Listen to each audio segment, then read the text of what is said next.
അല്ലെന്റെ റസിയ എന്താ കാട്ടണ അവിടെ എന്താ കാട്ടണ ഈ ഒരു വൈക്ക് ഇറങ്ങച്ച 2 മണിക്കൂറാണ് എനിക്ക് മേക്കപ്പിന് എന്നിട്ട് അതിന്റെ മുകളിൽ കൂടെ ആ മക്കനെ ഇടും പിന്നെ എന്തിനാ ചെയ്യണേ ഈ പറയണ ആള് 3 മണിക്കൂർ ആ മുറിയിൽ എന്താക്കിയിരുന്നു ഞാൻ മേക്കപ്പ് ചെയ്യുന്നല്ലായിരുന്നു ആ ചെക്കന്റെ ഷൂ അതാ അടുത്തും വലത്തും തിരിഞ്ഞു കിടക്കായിരുന്നു അത് നേരാക്കി കൊടുക്കായിരുന്നു ഞാൻ നിങ്ങൾ ഇങ്ങോട്ട് വരി ഇവിടെ ഒരു ആവശ്യമുണ്ട് എന്താണ് ഇങ്ങോട്ട് വരി എന്ത് വരീന്ന് എന്താണ് ഇതൊന്ന് പിടിക്ക് വേഗം ഇതൊക്കെ ഒറ്റക്ക് ചെയ്യാൻ പറ്റുന്ന ഇട്ടാ പോരെ എന്നാല് നിങ്ങൾക്ക് എന്താണ് പിടിക്ക് മുറുക്കനെ പിടിക്ക് ഇതാ പർദ്ദ അണിച്ചത് അങ്ങോട്ട് വേത്തുകെട്ട എല്ലാ പരിപാടിയും കഴിഞ്ഞ് ഒക്കെ എവിടെങ്കിലും പോകുമ്പോ ഇത്തിരി ഒരുങ്ങി പോണോ അല്ല പട്ടുസാരി ഉടുക്കണ്ടിരുന്നല്ലേ ഇത് ഇത്തിരി കുറഞ്ഞു പോയോ ഇതെന്താ അമ്പലത്തിലേക്കാ ഇതിപ്പോ അമ്മക്ക് പരിചയമുള്ള വീട്ടിലേക്ക് തന്നെയല്ലേ ഈ പോണത് അവിടെ ഇപ്പൊ എങ്ങനെ ഒരുങ്ങി ചെന്നാലും അവിടെ വെച്ചുണ്ടാക്കിയാലേ തിന്നാൻ പറ്റുള്ളൂ എന്നാലും 2 വളയും കൂടി വേണോ ഇത് ഏതാണ് ഈ വള എന്റെ വള വെജല്ല അന്ന് പണയം വെക്കാൻ ചോദിച്ചപ്പോ എന്റെ ഒന്നുമില്ല പറഞ്ഞായി അത് പണയം വെക്കാനല്ലല്ലോ വാപ്പ എനിക്ക് തന്നത് എന്റെ കയ്യിലിടാൻ വേണ്ടിട്ടല്ലേ ചൂരിലൊന്നും വേണ്ട റസ്യ കറ എനിക്ക് വാടക കിട്ടുമ്പോ ചോര പാവ എടുക്കണോക്കെ ഞാൻ നല്ല കാര്യമില്ല വെച്ചിട്ടാ ഒന്നും ഉണ്ടാത്തത് ഞാൻ എന്ത് ഇതിലപ്പം വന്നു ചീർപ്പ് കണ്ടിക്കണോന്നൊക്കെ ചോദിച്ചിട്ടാണ് വരുന്നത് ഇങ്ങോട്ട് കാട്ട് ഞാൻ ചീകി തരാം ഒന്നാമത്തെ ഈ ചെക്കന്റെ തലമുടി ഉണ്ടല്ലോ പൂച്ചക്ക് ദേഷ്യം വന്ന കാര്യമാണ് നിങ്ങൾ കുട്ടീനെ അതും പറയലേ ഇത് ചെയ്യാനൊന്നും ഇരിക്കില്ല അയക്കാം ഇതൊരു കാര്യം ചെയ്യാം മുഖത്തൊക്കെ ഇത്തിരി പൗഡറൊക്കെ ഇടുക എണ്ണ മയക്കൊക്കെ ഉണ്ട് അതൊക്കെ പോട്ടെ എന്നാ വേറെ റെഡി ആയിട്ട് പോന്നാളിന്നാ നടക്ക് ഇനി ഞാൻ പോയിട്ട് 1 മണിക്കൂർ കഴിച്ചു വേറെ റെഡി ആള് ഇല്ല ഇനി ഇതും കൂടി വെച്ചാൽ മതി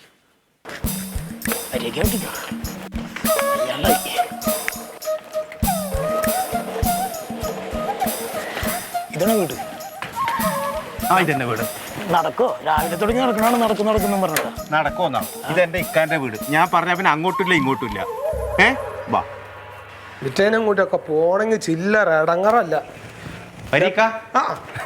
ഇതെന്താ ജിങ്ങട് പോകുന്നത് അന്നെ ഞാൻ അവിടെ ഇരുത്തിട്ട് പോകുന്നല്ലോ ചങ്ങായി ഇതാണ് ഞാൻ പറഞ്ഞ ഇൻസ്റ്റാൾമെന്റ് തരാൻ ഏത് ഇൻസ്റ്റാൾമെന്റ് തരാൻ നമ്മൾ ഔട്ട് ഹൗസ് വാടക കൊടുക്കാന്ന് പറഞ്ഞിട്ടേ ഏത് ഇവിടെ ഇവിടെ വെറുതെ കിടക്കുന്ന റൂമല്ലേ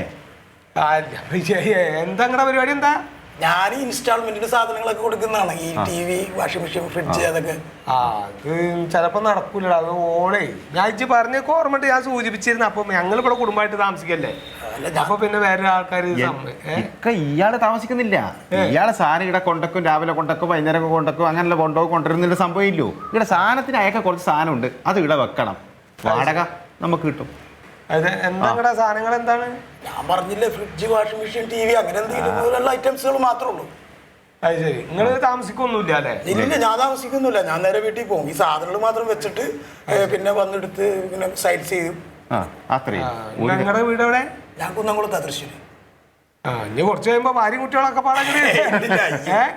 ഇല്ല അങ്ങനത്തെ പരിപാടി ഇല്ല അല്ല ആള് താമസിക്കല്ല ചിങ്ങ ചിലപ്പോ ഞാൻ ഒന്ന് ചോദിച്ചോക്കട്ടെ ചിലപ്പോ സമ്മതിക്കുമായിരിക്കും ചോദിച്ചു നോക്കാന്നാല് വെറുതെ കിടക്കുന്ന ഔട്ട് ഹൗസ് അല്ലേ വെറുതെ കിടക്കുന്നല്ലേ എന്റെ തറവാട് ഭാഗന്നല്ലേ ഇവിടുത്തല്ലേ ചോദിച്ചോക്കണല്ലോ എന്റെ അത് ചോദിച്ചോക്കട്ടെ കേട്ടോ റസിയ നല്ല സ്വഭാവം റസിയാട്ടാ റസിയ ഒന്നിങ്ങോട്ട് വായോ വാടകയുടെ കാര്യം ചോദിച്ചെടുത്ത് പറയണ്ട കേട്ടോ ഞാൻ പറഞ്ഞോണ്ട് അല്ല നമ്മുടെ കുഞ്ഞുട്ടൻ പറയാനേ നമ്മുടെ ഈ ഔട്ട് ഹൗസ് ഇങ്ങനെ വെറുതെ കിടക്കുകയാണല്ലോ അപ്പൊ അതൊന്ന് വാടകയ്ക്ക് കൊടുക്കണ്ടോ ചോദിക്കാം വെറുതെ കിടക്കേണ്ടി അത് വാടക കൊടുക്കാൻ വേണ്ടിട്ട് അതാണ് വെറുതെ ഇങ്ങനെ കിടക്കല്ലേ അപ്പൊ ഒന്ന് വാടക കൊടുത്തെന്തെങ്കിലും നിങ്ങൾ എന്താ പറയണ് അതെ ഞങ്ങൾ ഇവിടെ താമസിക്കാണ് അവിടെ താമസിക്കാനുള്ള സൗകര്യം ഞങ്ങളിങ്ങനെ എനിക്ക് താമസിക്കാനൊന്നും ഇല്ല എനിക്ക് എന്റെ ഇൻസ്റ്റാൾമെന്റിന്റെ സാധനങ്ങളൊന്നും വെക്കാനൊരിടം ഓനിക്ക് താമസിക്കാനല്ലേ ഇപ്പൊ ആ സാധനങ്ങൾ വെറുതെ ഒന്ന് വെക്കാനൊരിടം അപ്പൊ അവിടെ കിടക്കുന്ന സാധനങ്ങളൊക്കെ എന്താക്കും പറഞ്ഞ മാതിരി അവിടെ കിടക്കുന്ന സാധനങ്ങൾ ഇപ്പൊ എന്താക്കും അത് നോക്കണ്ടേ അല്ല അവിടെ കിടക്കുന്ന സാധനങ്ങൾ നമ്മളൊരു വാടക എടുത്തിട്ട് അവിടെ കൊണ്ടാക്കാം പറഞ്ഞ മാതിരി അത് വാടക എടുത്തിട്ട് വേറെ സ്ഥലത്തോണ്ട് പറഞ്ഞത് കൊട്ടാ എന്തേ അതൊന്നും നടക്കുന്ന കാര്യമാണോ പിന്നെ വേറെ 2 വാടക ഞാനും കൊടുക്കണ്ടേ അത് നടക്കൂല എല്ലാ അത് ഇവിടെ ശരിയാവൂല അതാണ് ശരിയാവൂല പറഞ്ഞ് ശരിയാക്കി വേറെ ഐഡിയ ഉണ്ട് എന്താണ് അടക്ക് ആ ചെക്കനെ വിളിച്ചാ ഞാൻ ഇങ്ങനെ വിചാരിച്ചു. വേറെ ഐഡിയ ഉണ്ട്. എന്താണ്? നമ്മ തയ്യൽ കടുത്ത മിഷനും കാര്യങ്ങളും എടുത്ത് ഔട്ട് ഹൗസ് കൊണ്ടക്കാം. അപ്പൊ ആ മുറി ഫ്രീ ആയി, അത് വാടക കൊടുക്കാലോ. അപ്പൊ ഞാൻ ഇജ്ജ് എന്ത് പണിക്ക് പോവും? വെറുതെ ഇരിക്കില്ലേന്ന്, ആടെയായാലും വീടായാലും പിന്നൊന്നും കുഴപ്പമില്ലേ. നായ ഇജ്ജ് ഞാനൊക്കെ കഞ്ഞി കുടിച്ചു പോണ അതുകൊണ്ടാണ് കേട്ടോ. ഇജ്ജ് മനസ്സിലായിക്കോ. ഇജ്ജ് ആളെ വിളിച്ചു പോയാ ഒന്നും നടക്കൂല. ചെല്ല്. വാക്ക് കൊടുത്തു പോയി. വാക്ക് കൊടുത്ത എന്റെ വാക്കിന് എന്ത് വല്ലണ്ട് ഇജ്ജ് പോ. ചെല്ല് ചെല്ല്. ഓള് സമ്മതിക്കൂലടാ. ഒന്നാമത്തെ ഞാൻ എന്നോട് പറഞ്ഞല്ലേ ഇജ്ജ് ആ കടയിൽ നിന്ന് ഒരു വൈക്ക് ഇറങ്ങരുതെന്ന് അല്ലേ? ഞാൻ ആ വാസുട്ടിയുടെ അവിടെ ഒരു ചടങ്ങിന് പോവാൻ നിൽക്കാണ്. വൈകുന്നേരം വരെ ഇജ്ജ് അവിടെ നിന്ന് എങ്ങോട്ട് പോവരുത്. വല്ല ആൾക്കാരും വന്നാലാ ഒന്ന് പറയണ്ട. ഇജ്ജ് എന്ത് പറഞ്ഞാലും വിളിച്ചേ പിടിച്ചോണ്ടോ, അത് നടക്കൂല. ചെല്ലി ചെല്ലി. അത് ഇജ്ജ് വേറെ എന്തെങ്കിലും വർത്താനം പറഞ്ഞു ശരിയാക്കി വിട്. അത് പോയിക്കോ, പേടിക്കണ്ട, വേറെ വഴിയുണ്ട്. രാവിലെ തൊട്ട് ഇറങ്ങേണ്ടതല്ലേ കൂടെ. അത് പ്രശ്നമില്ല. നേരെ എത്ര ഹാലാക്ക് അവിടെ ഇവിടെ പോയി നിൽക്കാണ്. ഇറങ്ങ്. ഇപ്പൊ ഒക്കെ കഴിഞ്ഞിട്ടുണ്ടാവും അവിടെ.